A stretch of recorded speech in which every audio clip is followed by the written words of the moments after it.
Kisah dimulai dengan dua orang bersahabat bernama Putri dan Tika yang tinggal berdekatan sejak kecil hingga SMA. Mereka selalu bersama-sama dimanapun dan kapanpun itu. Tetapi belakangan ini keduanya jarang bertemu ataupun berbagi cerita karena sibuk oleh kesibukan pribadi. Tidak mengetahui kondisi satu sama lain.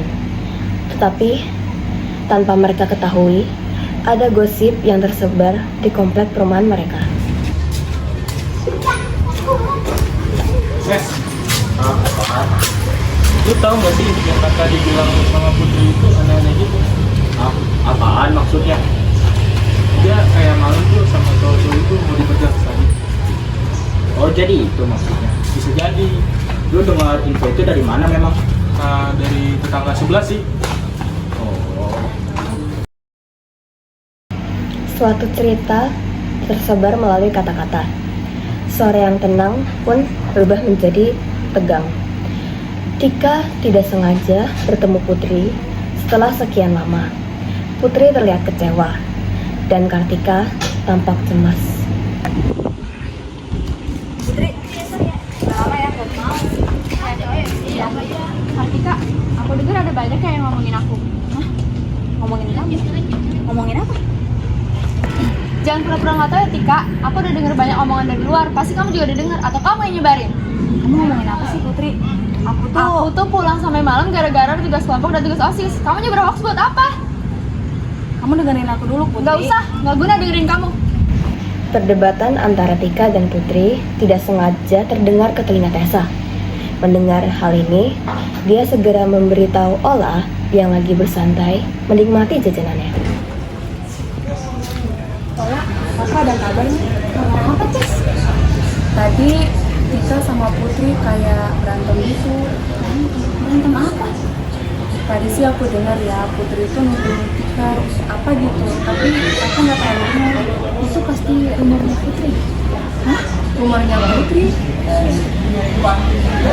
Menjelaskan pada Tessa tentang rumor yang sedang ramai diperbincangkan para tetangga dan anak-anak di sekitarnya.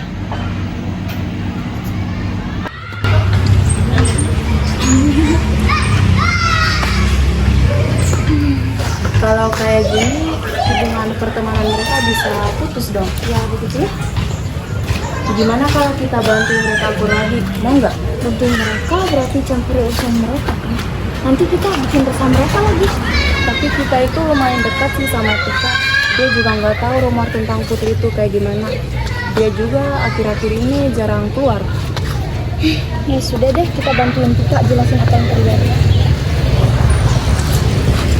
Keesokannya, pada siang hari, Ola dan Tessa menemui Tika.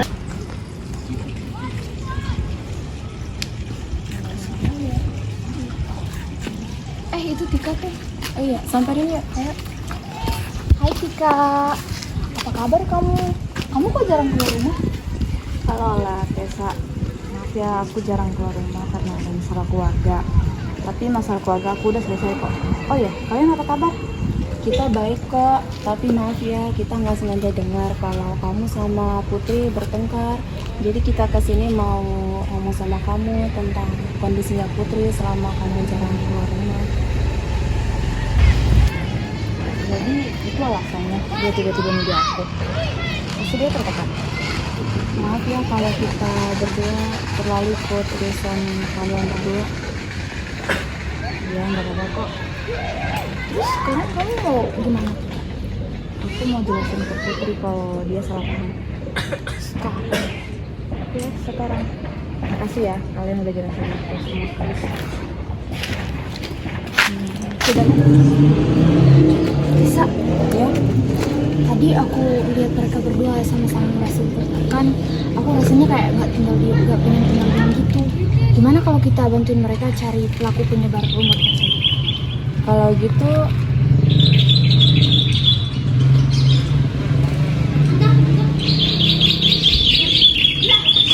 ayo kita cari pelaku tersebut. Ayo.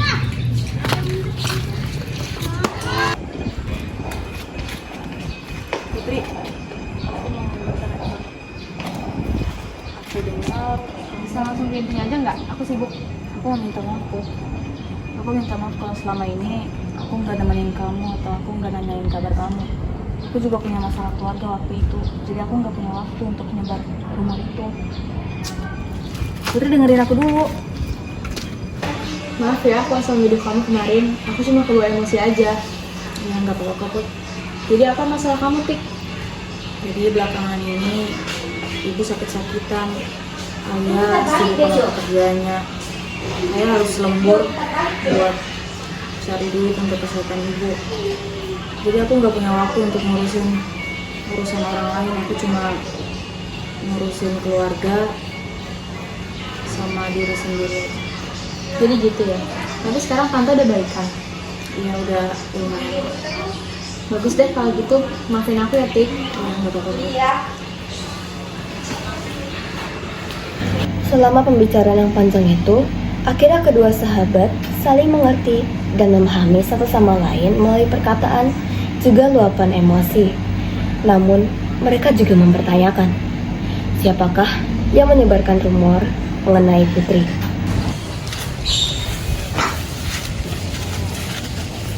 Hai Putri, Tika. Maaf mengganggu momennya. Ini ada orang mau ngomong sama kita. Albut, sebenarnya ada masalah yang sudah terbongkar dengan anak-anak yang lain dan sudah tersebar. Iya, tapi itu nggak benar. Ada orang nyebar kebohongan tentang aku. Aku tahu kok sebenarnya itu yang nyebarin rumor itu aku. Oh, jadi Dengerin kamu? dia dulu Putri. Sebenarnya aku tuh mau minta maaf Jadi kamu nyebar rumor itu buat apa? karena aku nggak suka aja sama kamu, karena kamu adalah saingan aku di sekolah ini. Tapi aku sadar kalau perbuatan aku itu membuat kamu menderita, jadi aku minta maaf. Kamu mikir nggak sih konsekuensinya? Kasihan Putrinya.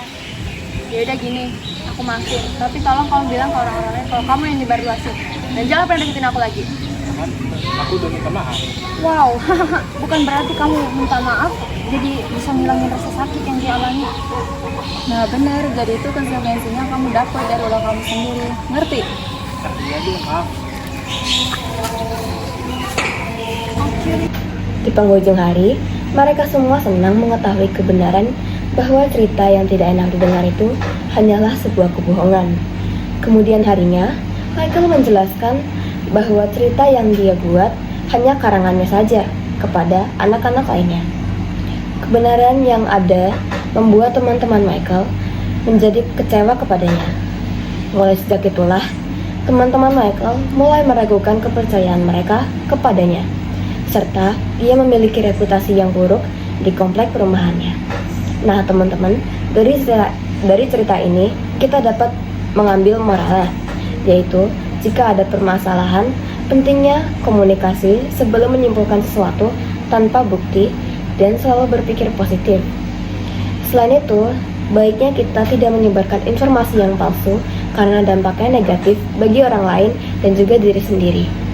Jika suatu kebohongan terbongkar, maka resiko dikucilkan orang lain sangat besar. Terima kasih. Baik.